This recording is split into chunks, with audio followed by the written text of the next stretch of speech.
Welcome back to the Deep Dive.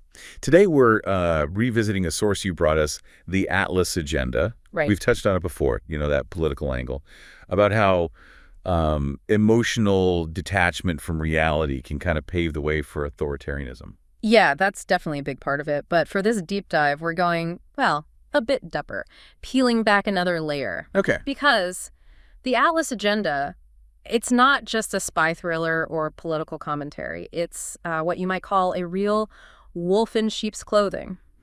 Intriguing.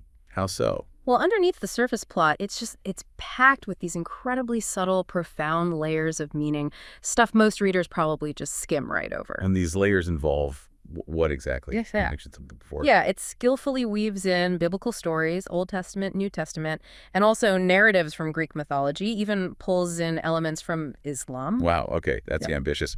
How does the author manage that without it feeling, preachy or obvious? Because it really doesn't the first time you read it. That's the genius of it, really. It's seamless. These references, these symbols, they're almost invisible unless you happen to know the source material. But the story, it works perfectly fine on its own as a thriller. So our mission today is basically to make the invisible visible. Exactly. We're going to unpack that tapestry of symbols and illusions. We'll look at how characters, actions, even how chapters are structured subtly echo these ancient figures and stories. But, like you said, without being heavy-handed or didactic. Right, so it doesn't matter if you've read the book, planning to, or maybe you're just curious after hearing this. Yeah, understanding these hidden dimensions, it really gives you those aha moments. Definitely enhances your appreciation for the author's craft, I'd imagine. Absolutely. Okay, let's get into it. Where do we start with this hidden journey? Well, the core of it, I think, is the narrative arc from chapter 4 through chapter 7. It maps out this whole journey. A literal descent into hell, then Tartarus, the fight back up, and then resurrection and planning redemption for the world. A classic structure, almost. It kicks off in chapter 4, the descent. Seems pretty direct. It is, and the catalyst is Al-Khafi, the main agent.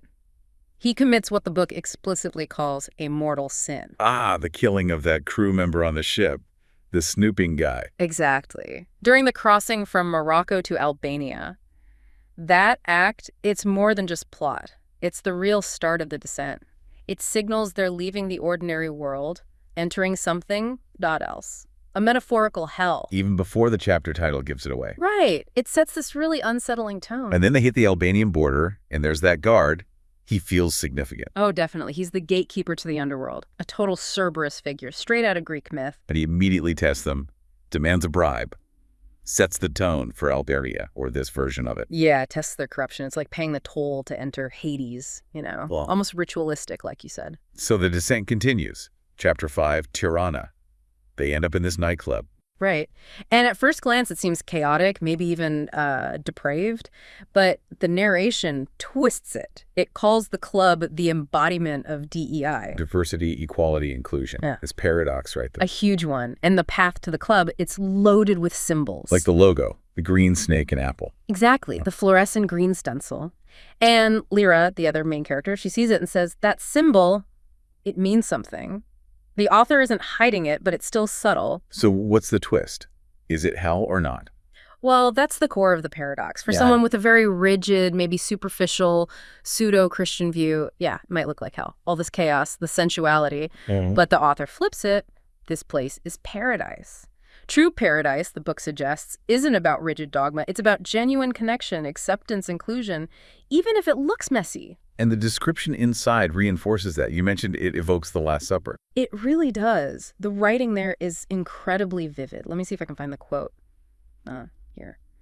This wasn't just diversity. It was a symphony of difference. And it wasn't just inclusion, wasn't just a seat at the table. It was the table being built around you. Wow. The bread was broken with you in mind. This was hope. Dressed in skin and steel and eyeliner, this was what the world still longed to be. It's powerful stuff. And Al-Khafi feels that. He has this moment seeing the world that could have been. A profound glimpse of potential. But it's fleeting. It functions as his last supper. Because right after, Boom, they're arrested. The Commission for Memory Security grabs them. and they're taken underground, deeper down. Exactly, into an underground prison. Which brings us to chapter 6, Tartarus. The deepest part of the underworld in Greek myth. So this is the torture prison. Deep beneath Tirana, it's bleak. A really harrowing part of the book. It seems inescapable. But you mentioned Albania itself has this duality. It's the underworld setting, corrupt, criminal. Yeah, definitely depicted that way, opportunistic. But, and this is crucial, It's also the only place where hope exists. precisely, it's simultaneously shown as humane, optimistic, creative. People there are driven to build something new, trying to escape a distorted past. Lyra even has this realization. She says, they're building something. So even in the depths, there's creation, potential. Yeah, it's a complex portrayal. Hope can sprout anywhere, even in, well, hell, metaphorically speaking. It's not just about geography. It's about the human spirit. Okay, so suffering, descent, and then resurrection, following the pattern. Just like in the biblical narrative, yeah. Resurrection follows suffering. Al-Khafi, against all odds, he has to fight his way out. He rescues her, and this is where the Greek myth comes back in, but with a twist. Orpheus and Eurydice. Exactly. Yeah. He's rescuing his Eurydice from Hades, fighting step by step back upwards.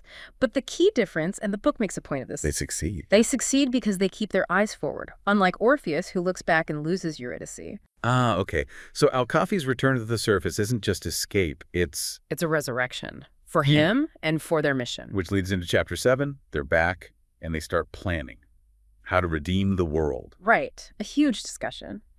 And what's striking is Al-Khafi's absolute, unwavering determination. Lyra raises good points, about the risks, maybe causing new suffering. But he's unshaken. Totally. He's portrayed almost like a force of nature, a titan, a savior figure. There's a great line about him later in Chapter 12, Lyra's observation. Al-Khafi, steady as gravity. Steady as gravity. He moved through danger like it was an old acquaintance and carried the weight of the mission as if it were a feather. Al-Khafi's quiet, immovable certainty carved out a way. That paints a picture. He's the constant. The only reliable constant in the whole book, really. It's comparable to that idea of divine fate you find across myths and religions. Greek, Christian, Islamic. Destiny itself. And he makes the call in Chapter 7 after weighing the options about returning true history, true memory. Yep. His decision is final, almost like a command. At first light, we start making moves, one way or another. Let's end the lie. Powerful. End the lie. It feels definitive, and that sense of him being this embodiment of fate, it carries through. Later, in Chapter 13, he tells Lyra she has to take the final step to return the truth. Do it, Lyra, you have to. He's not just a character. He's almost an instrument of destiny. That's a good way to put it. He stands above the human messiness, in a way.